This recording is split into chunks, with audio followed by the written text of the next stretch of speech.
ममता कुलकर्णी को जब से किन्नर अखाड़े का महामंडलेश्वर बनाया गया है, इस फैसले पर कंट्रोवर्सी थमने का नाम नहीं ले रही। ममता के महामंडलेश्वर बनने के बाद किन्नर अखाड़े में कलह बढ़ गई है।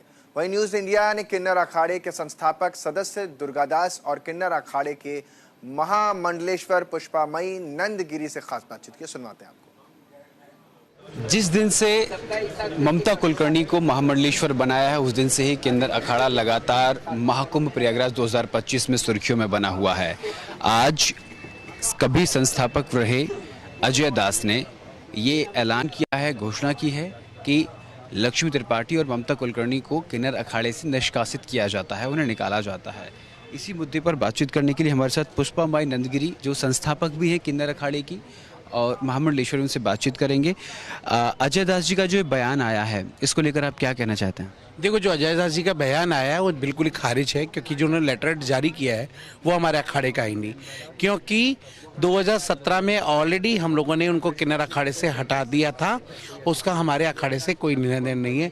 क्योंकि 2019 के कुंभ में भी हमारे साथ नहीं थे, 2021 के कुंभ में हमारे साथ, 2025 में कहते हैं दावा कर रहे हैं कि मैं संस्थापक, क्योंकि इनके साथ में 2017 में इनके पर इतने एलिगेशंस थे, इतने सारे आरोप थे। इन्होंने किसी भावना नाम की एक औरत थी, उसका अनैतिक संबंध उनके साथ थे।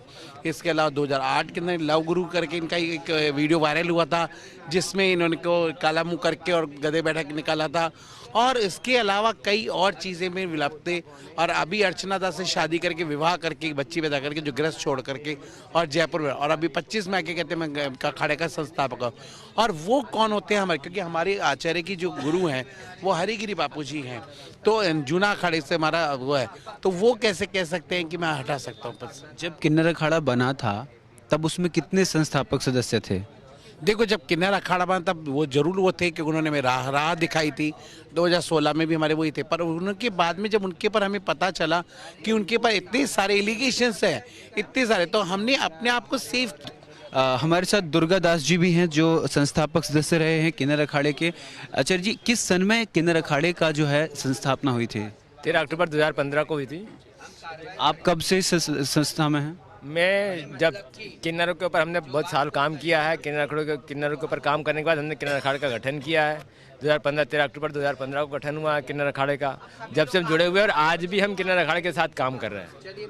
हम किन्नर अखाड़े के ऊपर काम करने के लिए जो भी मूलभूत चीज़ें होती है हम सब कुछ कर रहे हैं। किन्नर समाज के उत्थान के लिए जो भी हमसे करना पड़ता है हम वो सब कुछ चीज़ें कर रहे हैं। उनका ये कहना है कि मैं तो अखाड़े से निकला ही नहीं, मैं तो संस्थापक सदस्य हूँ, कानूनी प्रक्रिया वो करके देख लें। वो करेंगे, हम सबके ऊपर मानहानि का दावा करेंगे। वो जो कह रहे हैं वो गलत कह रहे हैं। हम पहले भी थे, अभी भी है और आगे भी रहेंगे। हम अब आगे की क्या प्रक्रिया रहेगी आपकी? हम उनके ऊपर मानहानि का दावा करेंगे। सबसे पहले तो कोर्ट से हम उनसे निपटेंगे। उनका कोई वजूद ही नहीं, चीज़ें है ही नहीं, तो उनका वो कोई मतलब होता नहीं है कहने का। बहुत बहुत धन्यवाद बात देंगे। वीडियो जर्नलिस्ट वीरेंद्र नेगी के साथ कुंभ परिक्षेत्र से।